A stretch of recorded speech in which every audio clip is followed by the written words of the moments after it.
Hello, my name is Elena King, and I am getting my master's in teaching English to students of other languages at Grand Canyon University.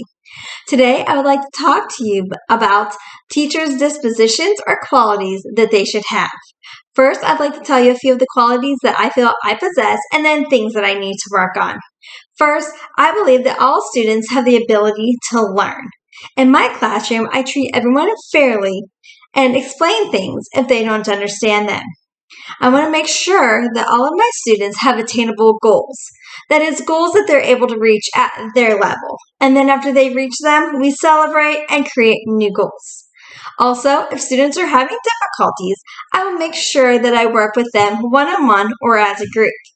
Whenever we have RTI in my classroom, I divide my students up into 3 groups. I have those that are learning below grade level. I have those that are at grade level, and those that are above grade level. Throughout the week, I will divide them up and give them different days to work with them. Whenever we're working, we will talk about things that we're having difficulties with, try to overcome those, but then also try to challenge them in ways. We always have fun in those groups, and the students love a challenge.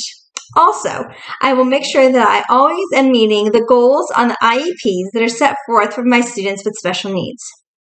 Second of all, I believe that I am sensitive to the learning and social needs of students and also the cultural diversities. In my classroom, as I said, everyone is welcome. And I love when students tell stories about their families and the history of where they've come from. Not only that, but whenever we're telling stories at the classroom, I always have my students give me examples.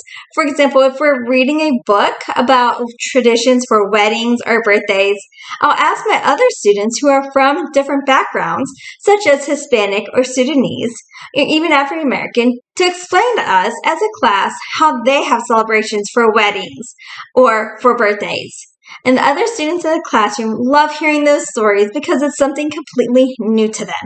So I do enjoy having a wide variety of students in my classroom, and I believe we can all learn from each other. Lastly, I believe that I have professional friendliness. Not only am I welcoming to my students in the hallway, but I'm also welcoming to the people around the school.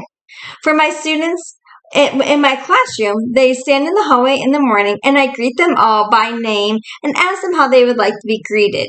I have a sign by my door that says that you can have a handshake, a fist bump, a high five, a hug, or even just a smile. And they tell me which one that they want, so they're not pressured into giving a hug if they don't want to give a hug. Also, throughout the school, I enjoy saying good morning and hello to the students as well as the other faculty members. You never know what kind of a day they've had, and I may be the only light and sunshine in their day. Now, there are a few things in which I believe that I need to work on. First of all, I need to work on reflection.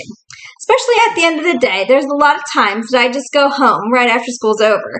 Sometimes I might be frustrated or angry as to what happened. Now, that's not fair to my family or to my students. At school, I need to learn to sit down, debrief, and go through what happened through the day. I need to write down what I could do better and make sure that I improve it for the next day. Also, I need to make sure that I am more active and involved in the school community. We have book walks and dances after school and in the evenings, and a lot of times I'm not available to go to those. I'm usually doing things with the family, but I need to find time to make sure that I'm able to be there for the students and show that I love them outside of the classroom and care about what their interests are. I believe that a professional should have all of these dispositions. They need to have these qualities about them that show that they care for the students. And the reason that they need to have those is because we are role models in these students' lives. Some of these students may have horrible homes, may not have stability, but us as teachers need to show that we love them and be professional about how we're teaching them. And that allows the students to see that we care, and that makes our job worth everything. Once again, this is Elena King with Grand Canyon University.